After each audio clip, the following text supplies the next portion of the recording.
And hi, everyone. This is Charlotte Pierce. I'm the producer of Face the Book TV, a board member of Independent Publishers of New England. And we're here with Leon Conrad, who's our special guest. Hi, Leon. Hello. Lovely to be here. Thank you for All the having way me. from London. Yes. Yes. And Leon's going to be a speaker at our conference in November. So we're doing a series of previews of the conference just to kind of help people get a sense of what the value is for them by signing up. We would love to have more people register, and you'll get the link for that later in this piece and on IPNE.org. Let me see if I have, yeah, okay, here we are. So Leon, you are the winner of our Book of the Year Award for nonfiction from 2022, Story and Structure. Good. Tell me a little bit what you mean by story and structure and how that relates to our audience who's trying to make better books and sell more of them. Sure, I'd love to. So yeah. We all know what stories are. We love telling stories. We love listening to stories. And we recognize stories fit into different categories. So there's the rags to riches story, the Cinderella story. There's the voyage and return story. These are labels that we recognize.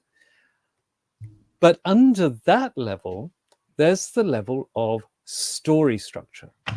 And that is the pattern of events, the ebb and flow. And I use symbols in my book to chart that ebb and flow that make up different story structures. Some. And is this for, sorry, to interrupt, is this for fiction and nonfiction? Or absolutely. Yeah. Okay. Yes. And it shows that these structures are very much embodied within us.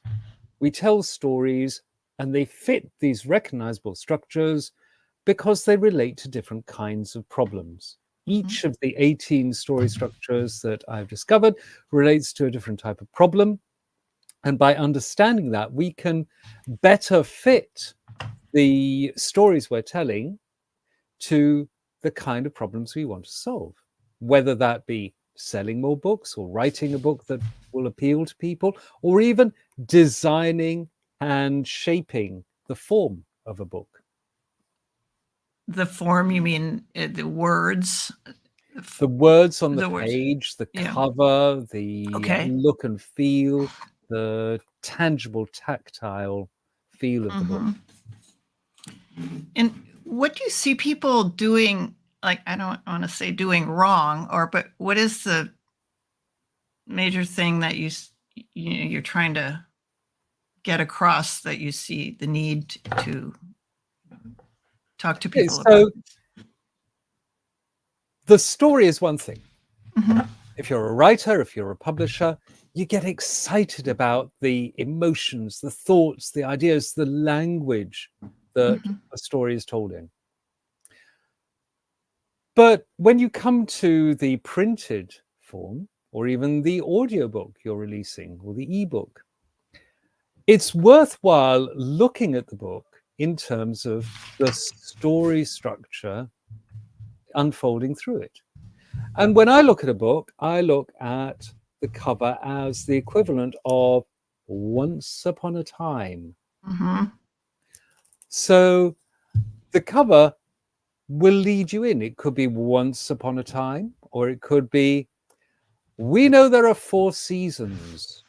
Let me take you to the 5th season and show you what that is like. Yeah? It gives a sense of magic, of anticipation, of mystery, a familiar unfamiliarity that leads you into whatever is at the heart of the work. And then, how are you laying out the story? The font choice. Is the font too small to read? There's a wonderful book I have on the shelf behind me, which I would love to read, but it's full of color pictures. And the author who put it together and self-published it chose very glossy paper, which shines light off it, and it's almost impossible to read. I can only do little bits at a time. Interesting. Yeah. So those are things that interrupt the flow of people taking in your actual content. Exactly. Yes. And it's a difficult thing to get right. Mm-hmm. But that's where professionals like designers and proofreaders and editors come in and can really help. Yeah. So at the conference, what's the title of your presentation, and what do you hope to get across in the hour or however much time you have? I can't honestly remember what the title of the presentation is, but the idea behind it is to see books in the light of story structures. Mm-hmm. The book as story. Okay. All right. That's the general idea behind it. Yeah, because I think when I just first saw that topic, I thought, oh, it's about fiction. And it's not just that. It's taking this approach to any genre. Exactly. And one of the points I make in my book, Story and Structure, is that the story structure of a story like The Three Little Pigs and the story structure of an academic essay, even the story structure of a mathematical proof, are essentially one and the same. And do you find that authors or writers tend to just jump into their writing without thinking about that in advance? Are you advocating like thinking about this before you start writing? Well, there are the proverbial two families of writers, aren't there? The pantsers who write by the seat of their pants, and the planners or plotters who have everything planned out in the beginning. I'm a bit of both, and I think most writers are. Yeah. I've had problems engaging with writers who are too fixed on planning. Very often they lack imagination, creativity, flexibility in allowing a story to go wherever they want it to go. And more often, it's the organic storytellers who lack structure and then have to go back and fix continuity problems or plot holes. So I think both are important. Plan without losing the spontaneity, write without losing a sense of overall structure. Yeah. I mean, that's why I don't write, because I just edit and publish, because I just kind of go, And but isn't it the same for publishing? You have to plan. Yes, it is. Yeah. Of the release of a book and get people excited about it. You're right. Yeah, it's like if I live long enough, I might learn that lesson. But I love making authors' dreams come true. That's my motto, on my website, Pierce Press. But so what else? What else do you also consult? I mean, you write books. Are you writing something now, or? I am. I'm writing a book of writing games. I have over 150 writing games. Writing games, how fun! Yeah, it is fun. It is fun. We take little things. Like if I were to say to you, what is the smallest building block you use as a writer? What would you say? The phoneme. What do you mean by a phoneme? The word, I guess the word, yeah. What are words made of? Letters. Are they? I don't know of any story. Yeah, I don't know of any storyteller who uses letters. Yeah. All the storytellers I know. Connections, words, connections with between words. Ah, now we're getting somewhere. Yes. Yeah. It's maybe the silence between words, the invisible links between words. Those things are the things that bring a story to life. So in my book of writing games called Master the Art and Craft of Writing, we start with sound that emerges from silence. We look at different ways of using sound. Vowels and consonants. We look at Mhm. then how sounds are merged together into syllables, consonant, vowel, consonant clusters. And that leads us into rhythm and rhyme and pararhyme and alliteration and consonants and assonance and all those good things. And then how words combine into sentences, how sentences combine to paragraphs, how those link.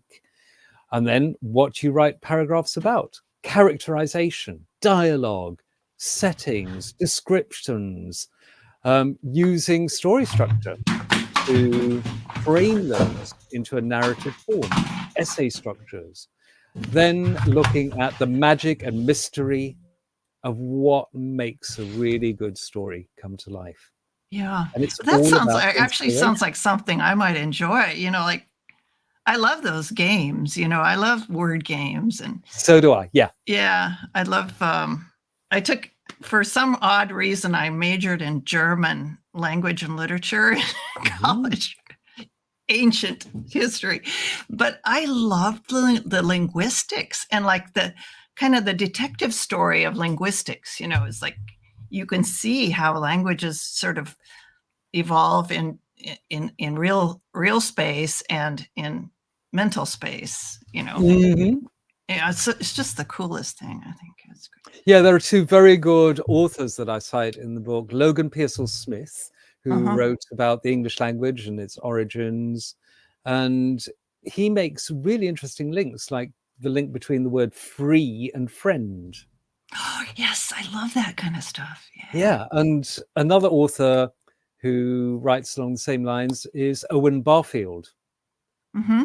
Owen Barfield was one of the Inklings, the group that included Tolkien and C.S. Lewis.